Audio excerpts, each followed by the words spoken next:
আসসালামু আলাইকুম গাইস, আমি ওমর আলী সার্বিয়া থেকে। গত 19 তারিখে আমি একটা ভিডিও আপলোড দেই। তো সেই ভিডিওতে অনেক কমেন্ট করেন আপনারা যে ভাই আসলে আমি বডি কন্টাক্টে ঢুকছি কিনা। আর অনেকে আমাকে ইনবক্সে নক করতেছেন। তো আসলে বাংলাদেশ এয়ারপোর্টের ভিডিওটা দেওয়া হয়েছিল, তো সেই বিষয়ে আসলে ক্লিয়ার করবো আজকে আমাদের বাংলাদেশ এয়ারপোর্টে কি হয়েছিল। এখন ভিডিওটা যে যেখান থেকে দেখছেন, যারা ইউটিউব থেকে দেখছেন অবশ্যই ইউটিউব চ্যানেলটা সাবস্ক্রাইব করে দেবেন, এবং যারা ফেসবুক পেজে আছেন অবশ্যই ফেসবুক পেজটা ফলো করে দেবেন। সেপ্টেম্বরের 13 তারিখে হচ্ছে আমাদের ফ্লাইট থাকে। ফ্লাইটের সময় থাকে হচ্ছে 9টা 45-এ। তো সিস্টেম অনুযায়ী আমরা 3 থেকে 4 ঘন্টা আগে এয়ারপোর্টে ঢুকি। এয়ারপোর্টে ঢুকি, ওইখানে আপনার আত্মীয় স্বজন যায়, এজেন্সির লোকজন যায়, তাদের সাথে কথা মতো বলি। কথা মতো বলার পর আমাদেরকে বিদায় দেয়। আমরা এয়ারপোর্টে ঢুকে যখন ভিতরে ঢুকে যাই, তো আমরা একসাথে 5 জন থাকি। 5 জন থাকা অবস্থায় আমরা 5 জন একসাথে ঢোকার পরে আমরা বোর্ডিংয়ে যাই, যেটাকে বলে হচ্ছে আপনার সিট প্ল্যান নেওয়ার জন্য, লাগেজ আপনার লাগেজ হচ্ছে বুকিং করার জন্য। তো যখন লাগেজ বুকিং করতে যাই তখন হচ্ছে আমরা আমাদের লাগেজ নিচ্ছে না, বলতেছে আপনাদের লাগেজ বুকিং দেওয়া নেই। তো যখন বলতেছে লাগেজ বুকিং দেওয়া নেই, তখন তারা বলতে শুধু হ্যান্ডব্যাগ আপনারা নিতে পারবেন, এইভাবে তারা বলতেছে। তো আমরা তখন টিকিট মানে বোর্ডিং এ বুকিং না দিয়ে আমরা আমাদের এজেন্সিকে ফোন দেই। এজেন্সিকে ফোন দেওয়ার পরে তারা বলতেছে যে দেখো, টিকিটে হয়তো বা প্রিন্ট উঠি নাই, অনলাইনে ঠিকই আছে। তো আমি আবার যাওয়ার পরে তাকে বলি যে ভাই, আপনারা দেখেন যে অনলাইনে ঠিক আছে। তো তারা বারবারই টাইপিং করে দেখতেছে যে অনলাইনে আমাদের লাগেজ বুকিংটা দেওয়া নাই। তো এরপরে পাশে একটা পুলিশ বক্স ছিল। তো ওই পুলিশ বক্সের ভিতর তারা অনেকেই পুলিশ ওইখানে ছিল। তো আমি তাদের কাছে যাই, বলি ভাই আমাদের এই সমস্যাটা হচ্ছে, দেখেন কিছু করা যায় কিনা। তো তারা আমাকে অনেক রেসপেক্ট করে বলছে ঠিক আছে ভাই, আপনি বসেন, আমি দেখতেছি। তো একটা পুলিশ ভাই, আমি যে লাইনে ধরে বুকিং দেওয়ার জন্য গেছিলাম, তো তার কাছে গেল, যাওয়ার পরে বলতেছে যে এনাদের কি সমস্যা। তো উনি টাইপিং করে পুলিশকে দেখালো। তো পুলিশ পরে আমার কাছে এসে বলতেছে আসলে আপনাদের তো লাগেজ বুকিং দেওয়া হয়নি, আপনি আমার সাথে আসেন, আমি আপনাকে দেখাই অনলাইনে।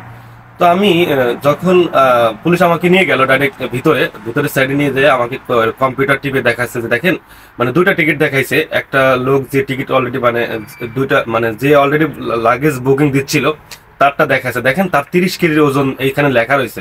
আর আমারটা বাইরে দেখাচ্ছে যে দেখেন এটা আপনার লেখা নাই। তো তখন আমরা শিওর হয়ে গেলাম যে আসলে কোনোভাবে মিস্টেক হয়েছে আর কি। তো তখন আমি ভিতর থেকে বাইরে বের হয়ে আসছি। বাইরে বের হয়ে আসার পরে কোম্পানিকে ইনফরমেশন করলাম, এজেন্সিকে ইনফরমেশন করলাম যে এই তো সমস্যা। তো এজেন্সি আমাদেরকে বললো যে ঠিক আছে, তাহলে তোমরা তোমাদের মাল সামানা আপাতত রেখে যাও, আমরা পরের ফ্লাইটে যারা যাচ্ছে তাদের কাছে তোমাদের মাল সামানা দিয়ে দেবো, সেটা নিয়ে তোমরা টেনশন করো না। তো এখন আমাদের সবার ফ্যামিলি অলরেডি আমাদেরকে বিদায় দিয়ে বাড়ির পথে ব্যাক করতেছে। তা আবার ফ্যামিলিকে ফোন দিছি, দিয়ে তারা আবার আসছে অনেকেই। আসার পরে তাদের কাছে আমরা সবাই মাল সামানা বুঝিয়ে দিই, দেওয়ার পরে ওটা আবার এজেন্সির কাছে চলে যায়। পরবর্তীতে এজেন্সি আমাদের মালগুলো পাঠাইছে। তো এখন বিষয়টা হচ্ছে যে যখন এই পরিস্থিতি আমাদের এয়ারপোর্টে শুরু হয় তখন আমরা একটু ঘাবড়ে যাই বা একটু হতাশা হয়ে যাই যে আসলে লাগেজ বুকিং হচ্ছে না, বা আসলে কি হলে ব্যাপারটা। তো এরপরে আমার সাথে যে আগের যে ভিডিওটা দিছিলাম, ওই ছেলেটার নাম শিপন, মেহেদি হাসান শিপন। তা ও বারবারই বলতেছিল যে ভাই, যেভাবেই হোক আমরা কিচ্ছু লাগবে না, আমাদের যদি হাত ব্যাগও আমরা না নিতে পারি তাও সমস্যা নেই, আমরা এক সেটে মানে শুধু আমাদের বডিটা সার্বিয়াতে যাওয়া দরকার, এই ভাষাটাও ব্যবহার করেছিল। তো তখন এই ভাষাটা আমি মাথায় রাখছিলাম, আগের ভিডিওতে আমি বলছিলাম। তো এই কথার প্রেক্ষিতেই অনেকেই ভাবতেছেন যে আমরা আসলে বডি কন্ট্রাক্টে ঢুকছিলাম কিনা। তো আমাদের ভিসা রিয়েল ছিল, ফেক নয়, এবং আমাদের আশাটাও রিয়েল ছিল। শুধু জাস্ট একটা মিস্টেক হয়েছিল যে আমরা লাগেজ মানে বুকিং দিতে পারতেছিলাম না, বা কোনো মিস্টেকের কারণে তারা টিকিট কাটার সময় আমাদের লাগেজ বুকিংটা দিছিল না। তো এরপরে আমরা যখন লাগেজ রেখে হাতের মানে আমাদের এজেন্সি বলে দিচ্ছে যে তোমাদের হাত যে ব্যাগটা আছে এটা তোমরা স্টিকার লাগানোর পরে তোমরা বাইরের থেকে যতদূর ঢুকানো যায় হাতের ভিতরে, হাত ব্যাগের ভিতরে। তো আমরা পরবর্তীতে যতটুক পারছি হাত ব্যাগের ভিতরে মানে ব্যাগের ভিতরে সব মাল সামান যতটুকু পারছি ঢুকাইছি। ইভেন আমি নিজেও 2টা ট্রাউজার পরছি, 2টা প্যান্ট মানে 2টা শার্ট পরছি, গেঞ্জি পরছি, এরপরে একটা জ্যাকেট পরছি, একটা জ্যাকেট হাতে নিছি, এরপরে মানে অনেক কিছু আছে যেটা আমরা ডাবল ডাবল করে গায়ে দিছি, আর হাতে নিছি, হাত ব্যাগে ভরছি, যতদূর সম্ভব ডবল ডবল করে পরে আমরা মূলত ইমিগ্রেশনের কাছে আসি। তো ইমিগ্রেশনে আসার পরে এখানে একটা একটু ঝামেলা হয়। অলরেডি এই কাহিনী করতে করতে আমাদের প্রায় বিমান ছাড়ার সময় হয়ে গেছে, মাত্র আধা ঘন্টা আছে, তখন আমরা ইমিগ্রেশন পার করতে পারিনি। তো যখন আমরা ইমিগ্রেশনের কাছে আসি, তখন আমাদের বিমানবালা চিল্লাচ্ছে যে আমাদের বিমানবালা চিল্লাচ্ছে তাড়াতাড়ি আসেন আপনারা, এরকম করে আমাদের ডাকতেছে। এখন আল্লাহরে কি কাজ, ওই আমাদের ইমিগ্রেশন 4টে না 5টা লাইন থাকে, তো আমরা 5 জন 5 লাইনে চলে গেছি। যাওয়ার পরে আমি যে লাইনে ঢুকছি সেই লাইনে এক মুরব্বী পুলিশ বইছে। তা উনারে যখন আমার পাসপোর্টটা দিছি, পাসপোর্টটা দেওয়ার পরে বলতেছে এটা অমুক অফিসারের কাছ থেকে সই নিয়ে আসেন, পাশে আর একটা বক্স আছে ম্যান পাওয়ারের একটা সই, এটা আমার এজেন্সি করে দেনি, তো ওইখান থেকে করতে হবে। তো আমি যখন আধা ঘন্টা মাত্র সময় আছে, তখন আমার শরীর অলরেডি কাঁপাকাঁপি শুরু হয়ে গেছে যে যদি আমি মিস্টেক করি বিমান, এই ভয়তে পরে দ্রুত গেছি ওনার কাছে। উনি যাওয়ার পরে বলতেছে এখানে দাঁড় করে রাখছে। এরপরে ভিসা চেক দিছে আমাদের এয়ারপোর্ট থেকে।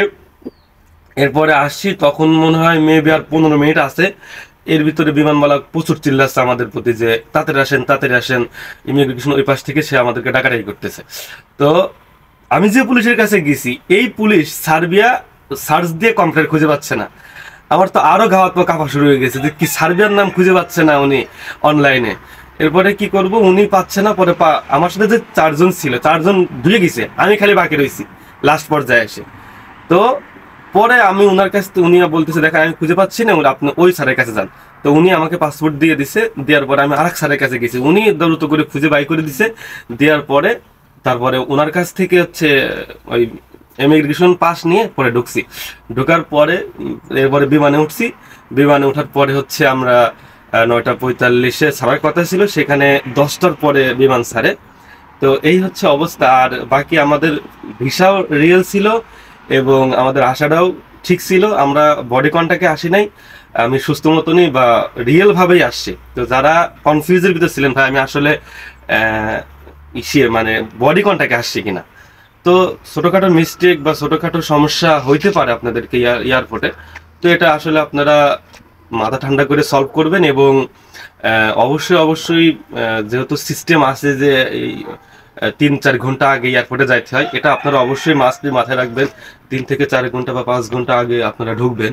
ঢুকে যাবতীয় যদি কোনো সমস্যা থাকে সেখানে সলভ করবেন, এরপরে আপনারা আসবেন আর কি। তো যাই হোক, এই পর্যন্তই ক্লিয়ার ছিল যে আমরা ঠিক মতো আসতে পারছি। এবং লাগেজের প্রবলেমের কারণে হচ্ছে আমাদের অনেক হেনস্থা হইতে হয়েছে। বাকি আলহামদুলিল্লাহ সব মতো সুস্থ আছি। আসা সার্বিয়া থেকে, বাংলাদেশ থেকে দুবাই থেকে সার্বিয়া, এই সুন্দর মতো আমরা আসতে পারছি। এই হচ্ছে অবস্থা। আল্লাহ হাফেজ।